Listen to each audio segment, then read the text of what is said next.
Violence in Gaza. To hear the other side of the story, I'm now joined from Manchester by Raphi Bloom, the co-chair of Northwest Friends of Israel. Raphi, thanks for coming on Going Underground. Who is to blame for the massacre in Gaza because of the United States moving its embassy from Tel Aviv to Jerusalem? Well, I'd like to correct you initially and say the massacre in Gaza, Hamas were to blame for any deaths. They've confirmed that of the 60 dead, 50 were members of Hamas. Islamic Jihad have claimed another 3. And let's be clear, this protest and these deaths were not because of Donald Trump moving the American embassy to Jerusalem. These protests are quite clearly because Hamas has lost its strategic advantages or strategic threats and feels the need to reinvent itself. And so it's instigating these riots, knowing full well that they're not going to get anywhere, using them as cover for attempted terrorist attacks and infiltration into Israel.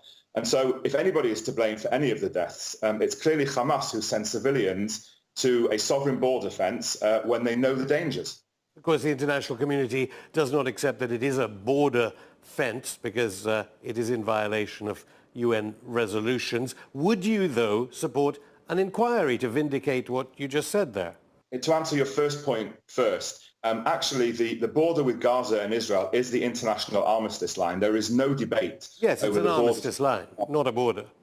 Yeah, but there's no debate. It's not called the Green Line. There's no sort of going to be any attempt to renegotiate those border lines in any final status solution. So it is Israel's sovereign border.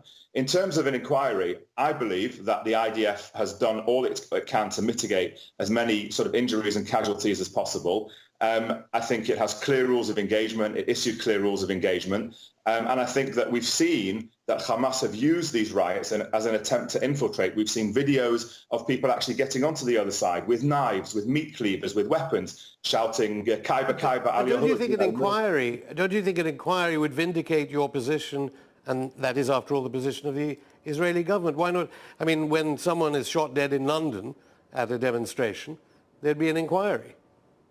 My answer to that is that I am not a member of the IDF, but I feel confident that should there be an inquiry, yes, it would vindicate the IDF. You see, I obviously asked that because the United Nations Human Rights Commission has voted 29-2 to independently investigate, but Israel will not support any independent investigation into the deaths. Well, I think you have to look at the United Nations, Human Rights Council is massively biased against Israel in any event, and a number of countries abstained from that vote as well, including the UK. It's not the United Nations Security Council, it's not the United Nations General Assembly, it's the United Nations Human Rights Council, which has been known for years to issue biased resolutions against Israel. I'm just saying that you mentioned the United Nations armistice line.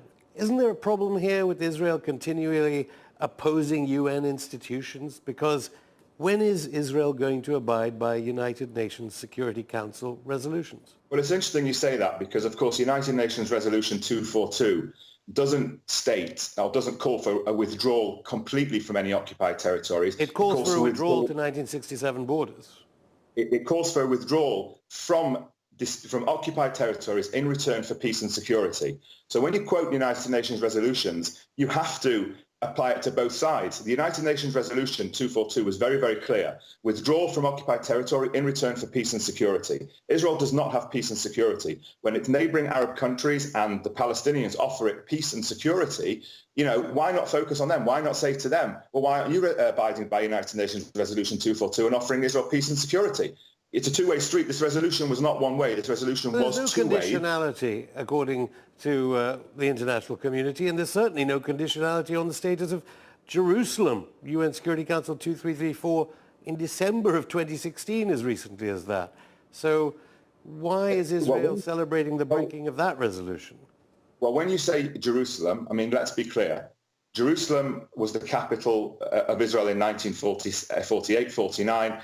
It's the place where the government sits, where the judiciary sit, where the executive sit. It's where any foreign diplomat who comes to Israel to meet with their Israeli counterparts comes to visit them. It's where heads of state go. It's never been a capital of a Palestinian state, to my recollection. Correct me if I'm wrong.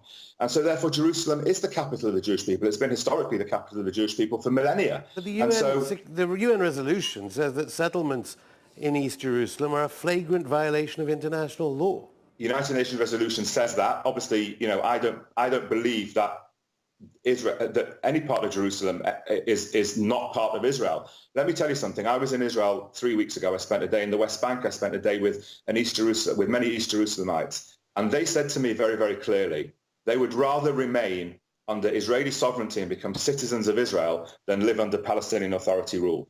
And it's interesting because in 1967, when Israel recaptured or took control of East Jerusalem and of the Holy Site, it offered every Palestinian or every Arab resident at the time of East Jerusalem citizenship. Now, they collectively said no.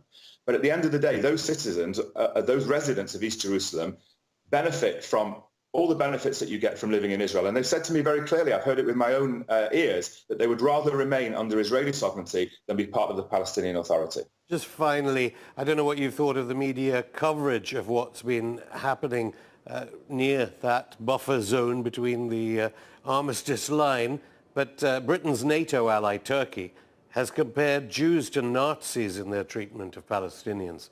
Indicative of what you've been hearing from so many sides of international community in the past few weeks? I mean, first of all, I would say that, any comparison of the Israel-Palestinian conflict to the Nazis is abhorrent and is actually anti-Semitic. Israel is not committing acts of genocide against the Palestinians. Indeed, the Palestinians now number some 4.2 million people. In 1948, there were 640,000. Israel is pretty rubbish at genocide, if that's the case. No, it's completely wrong. Turkey speaks with a forked tongue. How can Turkey, who have been engaged in the massacring of Kurds, the ethnic cleansing of Kurds, and that's a fact, lecture Israel on dealing with the Palestinians? I was at the Erez border crossing 3 weeks ago. The Palestinian Authority stopped paying for electricity in Gaza. They've slashed the salaries of Fatah employees in Gaza. They've forced early retirement on thousands more. Hamas are using Palestinian civilians as human shields for terror acts. Israel is the only entity that believes in increasing the prosperity of Gazans, of ordinary Gazans, and understands that that will lead to potential peace and an increase in potential peace. So the international community, and Turkey especially, is in no position to lecture Israel about anything. Raphi Bloom, thank you. Thank you very much. Now to something very different. Paul Weller.